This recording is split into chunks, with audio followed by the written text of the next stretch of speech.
Speaking of that, no, mukhang nagpaparamdam, no? Pangalawang topic natin ito, mga kababayan. Mukhang nagpaparamdam ang dating Pangulong Duterte na hindi siya dadalo, no, sa pagdinig ng Quadcom, mga kababayan. Ayan, paano ko nasabi? Doon po kasi, no, habang ini-interview siya, nasabi niya, ano, bakit pa ako pupunta doon? Nasabi ko na lahat sa Senado. Okay na yun, no? Okay na yun. Wala na ako ibang sasabihin pa. Oh, hindi po. Iba kasi ho ang... Kagaya niyan, sabi po ni Congressman Dan Fernandez, kulang pa, meron pa kaming gustong malaman. Meron pa kaming gustong mga itanong. Oh. Na, pwede pong maitanong doon sa Quadcom, mga kababayan. Pero sabi ng dating Pangulong Duterte, depende sa kalagayan ko. Di ba, Coffee Jam? Sabi ni dating Pangulong Duterte, depende kung ano ang lagay ko, kung malakas o hindi. Di ba, mga bossing? Saka yung pagkakasabi lang, nasabi ko na lahat sa Senado. Oh. Kung ano yung sasabihin ko sa Senado, yun din yun. Ako ho, mga boss, talagang naniniwala ho ako, iniiwasan po ng dating Pangulo na umattend sa Quadcom. Iba po ang mga tanungan at hindi po siya bebabyhin doon. Kagaya nung ginagawa doon sa Senado. Ginawa siyang baby nung mga kasamahan ni Senadora Risa Ontiveros No po? Yung mga plot, yung mga dapat itanong, yung gustong mga marinig na sambayan ng Pilipino, aba hindi. Ginawa nila, kulang na lang po hain. Gusto niyo po ng juice? Ako na po magdadala dyan sa inyo. No? Tipo hubang si Jinggoy Estrada, dating Pangulo, bakit hindi ho kayo makalingon doon sa kaliwa? Ganon po, mga kababayan. Sa Quadcom, hindi. Rektahan. Sa Quadcom, hindi. Magmura ka? Baka may kalagyan ka. Baka contempt ang patunguhan mo. Di ho, mga kababayan? Baka i-contempt ka namin dito. Ayaw mo igalang yung institusyon ng Kongreso. Hindi pwede ang sisiga-siga ho sa Quadcom, mga bossing. No, hindi pwede. Yung mga ganon ng dating Pangulo, wala ho yun. Sabi nga po, no, ni Congressman Dan Fernandez, mga kababayan, hindi namin hahayaan na magmura ka sa Quadcom. At kung sakali na ganun lang ang gagawin mo, hindi ka namin pagsasalitain. Ayan matibay at matapang na pagkakasabi po yan ni Congressman Dan Fernandez. Actually nga si Congressman Benny Abante talagang inip na ho sa dating Pangulo. No? Yung una, sabi, hindi nyo naman ako pinapatawag Imbitahin nyo ako dyan sa Quadcom. Sabi ni Barbers, meron po kaming imbitasyon sa inyo. Wala naman ako natanggap. Ganun daw, mga bossing. Yung pala, ang style, style Maharlika lang. Di ba, Ma'am Chris Host? Tandyan na ba si Ma'am Chris Host? Style Maharlika lang, no? Iniiwasan na matanggap para wala nga masabi na natanggap mo na, ayaw mo lang talagang pumunta. Di ho? Di ba, mga kababayan? Natanggap mo na ayaw mo lang pumunta. O kunyari, hindi natanggap. O, di ang ginawa, pinadalan ulit. Mga boss, pinadalan ulit ng panibagong imbitasyon. Sabi, yan, okay, sige, pupunta na ako. Pero, bandang huli, sabi doon sa interview, depende kung malakas ako. No? Parang ang dating Pangulong Duterte, namimili lang kung saan siya malakas Pag sa Senado, malakas ako. Bakit? Nandiyan si Bato, nandiyan si Bungo, nandiyan si Robin Padilla. Idagdag mo pa si Ipe Salvador. Ay, hindi. Hindi pa ho pala nananalo yung idol ng mga DDS na si Ipe Salvador. No? Wala pa. Waiting pa ng 2025 kung makakalusot ho. Mga bossing. Sabihan mo ba naman yung mga basher mo na, kayong mga basher, mategi na kayo. Malabo.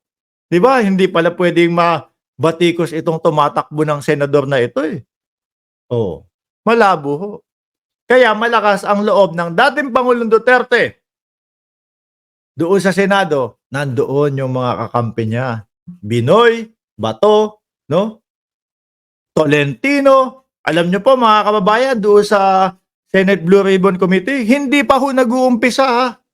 Yung nagbibigay pa lang ho sila nung kanilang mga paunang salita. Ay nako, Tolentino, ramdam na ramdam mo eh. Paunang salita pa lang po, no? Opening pa lang niya. Alam mo na eh, na may pinoprotektahan. Alam mo na kung kanino o kanino yung bias niya. Kaya dapat, kayo mga bossing, alamin ninyo, no? Yung mga kakandidato sa susunod na eleksyon, kung ano ba talaga ang pakay sa ating bayan. Kaya nga ho ako, sabi ko, hindi po ako susunod doon sa 12 na kumbaga susuportahan ng administrasyon. Ay bakit ho, mga kababayan? Eh nung huling eleksyon, 'di ba? Yung 12 na pinagkatiwalaan po ng ating Pangulo, ilan doon? Eh ngayon binabalasubas na ang ating Pangulo. Kaya siguro meron akong mga mapipili doon sa administrasyon, meron din akong mapipili doon sa mga oposisyon, oh. At meron tayong mapipili doon sa tumatakbo ng independyente. Colonel Bosita, o di ba? Congressman Bosita. Oh. Si Willie Ong. Baka nga si Mark Gamboa, mas piliin ko mga kababayan. Si Models of Manila, mas pipiliin ko ho yung kaysa kay Bato, kaysa kay Bungo, kaysa kay Philip Salvador. O di ho ba? May pinag-aralan. O, matagal na ho na nasa mundo ng politika si Mark Gamboa. Pagka pinapanood ho natin yung tao na yon, nakakapagbigay ng magandang reaksyon at nakakapag-suggest ng maganda para sa ating bayan. Kumpara mo kay Labunggo, si Congressman Bosita, tuloy-tuloy lang ang kanyang pagtatrabaho. Hindi pa ho congressman yun, pero umaano na yun. Dumadali na ng trabaho yun. Diba? Sabi ni Ronel, punsya, kailangan ba ibalik ang Duterte? No. Mahirap po, no? Kaya nga ang dating Pangulong Duterte, ayun na lang ang ginawa eh. Ang ginawa na lang ni dating Pangulong Duterte, baste! Hindi mo kakayanin ang kalaban. Gumedli ka muna, ako lalaban dyan. Baka po, kung sakali, masilat pa din ang dating Pangulong Duterte, no? Ni Carlo Nograles. Bakit? Posible ho yun, mga bossing. Yung mga nakaraang taon, no? Yung mga nakaraang taon na, mga nakikita doon sa pamamalakad ni Baste. Doon sa kanilang, tawag doon, sa kanilang munisipyo, ilan ang nahuli, positibo. Yung mga sinasabing mga logbook, dinodoktor. Di ho ba? Siyempre, sasabihin niyo mga, ay, hanap tayong bago. Bago naman yung yung iboto natin. No, hindi pala totoo yung mga pinaka-safe tayo na syudad o na city sa Southeast Asia. Yung mga ganyan ho, mga kababayan. 'Di ba? Pero mabalik tayo sa dating Pangulong Duterte. Naniniwala ho ako doon sa Quadcom, may panibago na naman ho na yan. May panibago na naman po mga kababayan na iaalibay ang dating Pangulo. Yan. Ramdam mo na eh. Sa umpisa pa lang sabi depende kung ano ang kalagayan ko, kung malakas ako o hindi. Sinabi ko na yung mga dapat ko sabihin. Siguro na-realize niya, kulang yung sinabi doon sa Quadcom, sa Senate Blue Ribbon Committee. Okay na, lusot tayo doon sa reward. Tsaka yung yung tipo bang parang nang mamama, no? O naninindak ang dating Pangulong Duterte, yung pasigaw-sigaw, hindi ho uubra sa Quadcom yun. Maniwala ho kayo, mga kababayan.